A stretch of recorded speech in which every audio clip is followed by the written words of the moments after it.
ಇವತ್ತಿನ ಕಾವ್ಯ BR ಲಕ್ಷ್ಮಣರಾವ್ ಅವರ ಕವಿತೆ. ಬಸ್ಸಿನಲ್ಲಿ ಕೂತು ಬೆಂಗಳೂರಿಗೆ ಹೋಗ್ತಿದ್ದೆ ಒಂದು ಬೆಳಿಗ್ಗೆ, ಹೆಂಡತಿ ಪುಟ್ಟ ಮಗನೊಂದಿಗೆ. ಮನಸ್ಸು ಉದ್ವಿಗ್ನಗೊಂಡಿತು ಹಲವಾರು ಕಾರಣಕ್ಕೆ. ಸುತ್ತ ಜನರಿದ್ದರು, ನನ್ನೂರಿನ ಜನ, ಪರಿಚಿತ ಜನ, ಸಭ್ಯ ಜನ. ಇಂತಹ ಸನ್ನಿವೇಶದಲ್ಲಿ ನನ್ನ ಪಕ್ಕದ ಸೀಟಿನಲ್ಲಿ ಕಿಟಕಿಯ ಬಳಿ ಕುಳಿತಿದ್ದಳು ಮುಖದಿಂದ ಕಪ್ಪು ತೆರೆ ಸರಿಸಿದ್ದ ಒಬ್ಬ ಮುಸ್ಲಿಂ ಯುವತಿ, ಒಬ್ಬಂಟಿ ಯುವತಿ. ಬಹುಶಃ ಅವಳಿಗೂ ಮದುವೆಯಾಗಿದ್ದಿರಬಹುದು. ಅವಳ ಮುಂದಿನ ಸೀಟಿನಲ್ಲಿ ಅವಳ ಅಪ್ಪನೋ ಮಾವನೋ ಒಬ್ಬ ಹೋತಗಡ್ಡದ ಮುದುಕ ಕೂತಿದ್ದ.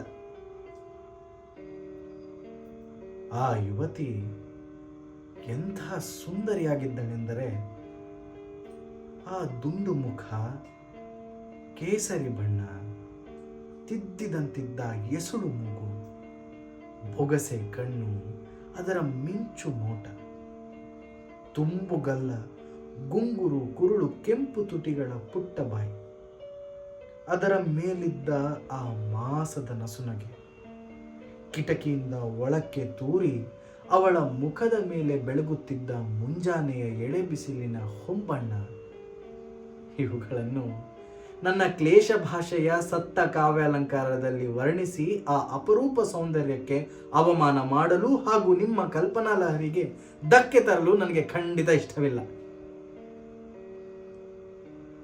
ಇಷ್ಟಕ್ಕೂ ಅದು ನನ್ನ ಉದ್ದೇಶವೂ ಅಲ್ಲ. ನನಗೆ ತುಂಬ ಆಶ್ಚರ್ಯದ ಮಹತ್ವವೆನಿಸಿದ ಸಂಗತಿ ಏನೆಂದರೆ, ನಾನಿದ್ದ ಸನ್ನಿವೇಶದಲ್ಲೂ ನನ್ನನ್ನು ಸಂಪೂರ್ಣ ಪರವಶಗೊಳಿಸಿ ಸೋಜಿಗಲ್ಲಿನಂತೆ ನನ್ನ ಗಮನವನ್ನೆಲ್ಲ ತನ್ನೆಡೆಗೆ ಸೆಳೆದುಕೊಂಡ ಆ ಸಹಜ ಸೌಂದರ್ಯದ ಶಕ್ತಿ. ಎಲ್ಲ ಮಡಿವಂತಿಕೆಗಳನ್ನು, ಭಯಗಳನ್ನು ಮೀರಿ ಅಥವಾ ಮರೆತು ಅವಳ ಕಡೆಯೇ ನೋಡುತ್ತಾ ಕುಳಿತು ಬಿಟ್ಟ ನನಗೆ ಅಂಥ ಚೆಲುವು ತಾನಾಗಿ ಕಣ್ಮುಂದೆ ಬಂದಾಗ ನೋಡದೆ ಬಿಗುಮಾನದಿಂದ ಮುಖ ಹೊರಳಿಸಿ ಕೂಡುವುದು ಹೀನ ಅಪರಾಧ ಅನಿಸಿತು. ಆದ್ದರಿಂದ ಮತ್ತೆ ಇಂಥ ಅವಕಾಶ ಸಿಕ್ಕಿತೋ ಇಲ್ವೋ ಎಂಬ ಆತಂಕದಲ್ಲಿ ಬಸ್ಸಿನಿಂದ ಇಳಿಯುವ ತನಕ ಹಾಗೂ ಹೀಗೂ ಮಾಡಿ ಅವಳನ್ನು ಕಣ್ತುಂಬ ನೋಡಿಬಿಟ್ಟೆ. ಒಳಗಣ್ಣಿನ ತೆರೆಯ ಮೇಲೆ ಆ ಚೆಲುವನ್ನು ಹಿಡಿದಿಟ್ಟುಕೊಂಡ್ಬಿಟ್ಟೆ.